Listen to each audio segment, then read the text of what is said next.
Hello, good morning, magandang umaga sa inyong lahat.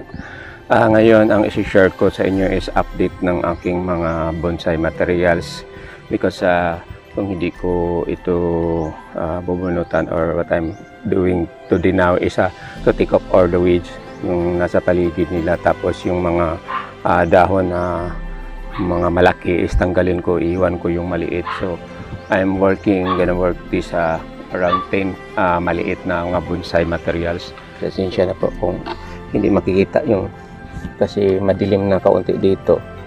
So kung hindi ko ito tatanggalan ng mga damo, mangyari maging malaki itong mga damo, tapos ang mangyari pagtanggal ko masama yung mga ugat, then masama din yung mga soil.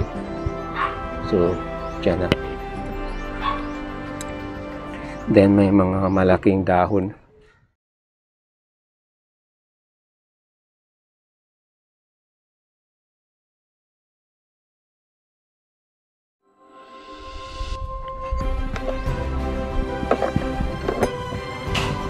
So ito na siya, tapos ibalik ko na siya doon.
Wala ka na istorya.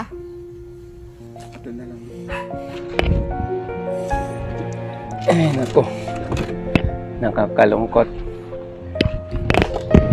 Dan ito siguro ang guhit ng aking palad. Nagpatid yung anak ko kanina. So naisip ko bumili na lang ako ng abono. Then pagbili ko ng abono, para hindi na ako pabalik-balik, marami ang binili ko. So I'm excited dahil sabi ko para masali ito sa vlog ko,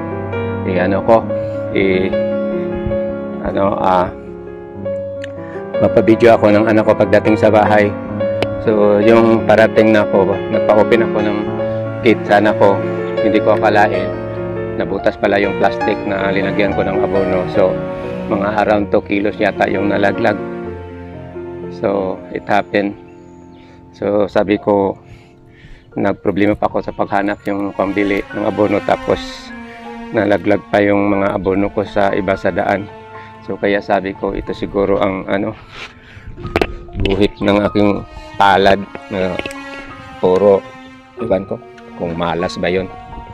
So anyway, wala na akong makagawa, it's already happy na. So hopefully may lesson ako pag bumili ako ng abono, magdala na ako ng malaking sako kung pwede. So ito na lang, balik na lang ako sa ano ko.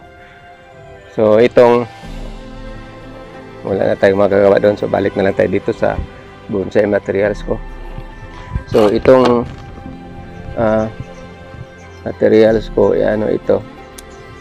So almost patapos na ito. So isa na lang wire na iwan dito.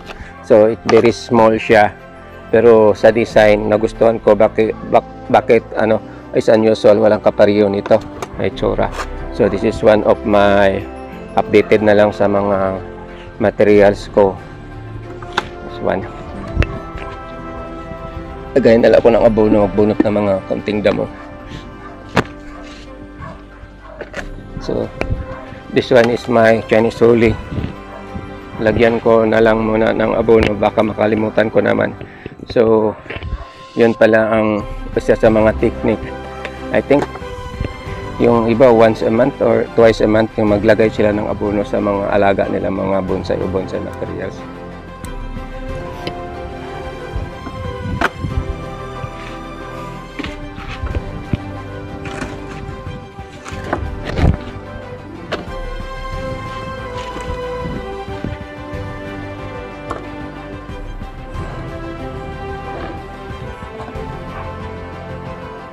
Bali, dalawa na lang ang wire na iwan. Ito na lang banting at saka yung sa taas.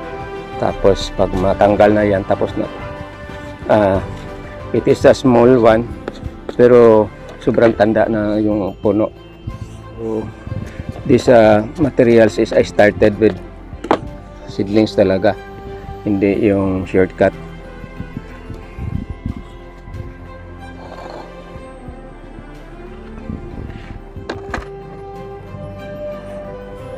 Like this one here,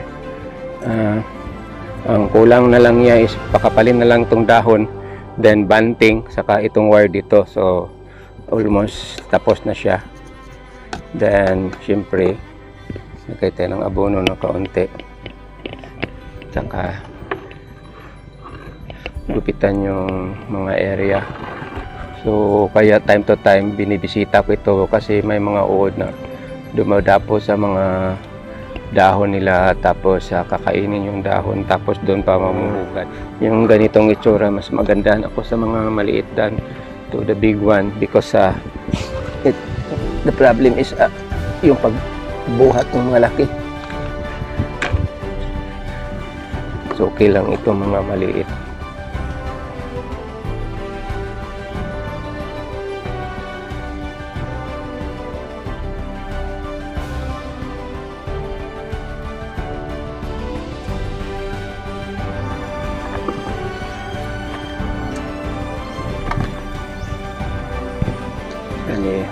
Tatlo na lang, tapos na po.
So napapansin ninyo yung paggupit ko, hindi ko yung nagmabilisan or hindi dahan-dahan. Mini forest ko is yung mga dahon niya malaki pa, tapos yung mga sanga niya isa maliit. So ang ginagawa ko nila is i-maintain ko muna yung paggupit na lang sa shape niya until na maging matanda na itong mga sanga niya.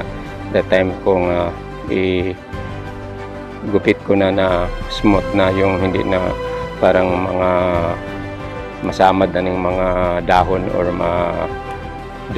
magupitan up kasali yung mga dahon, malalaki pa yung dahon. So this is one of my mini forest. So it will pa ito, mga around siguro nasa mga, kailangan pa ito ng mga another 5 years bago ito maging magandang tingnan. So need more, how many times of repotting pa ito. Sa script lang sa ilalim yung mga ugat dito. So may vision ako kung anong gagawin ko dito. Lagyan ko ito ng bahay sa gitna. So ito ang mini forest na bagong nagawa.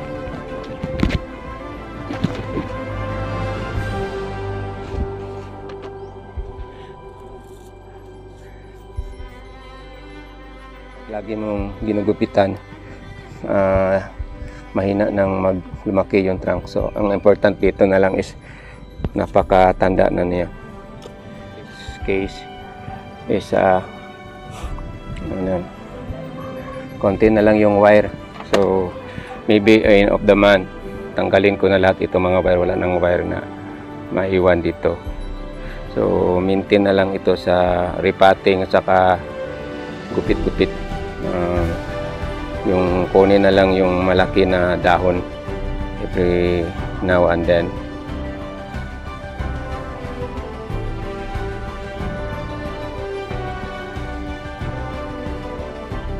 So ito lang ang masishare ko sa inyo.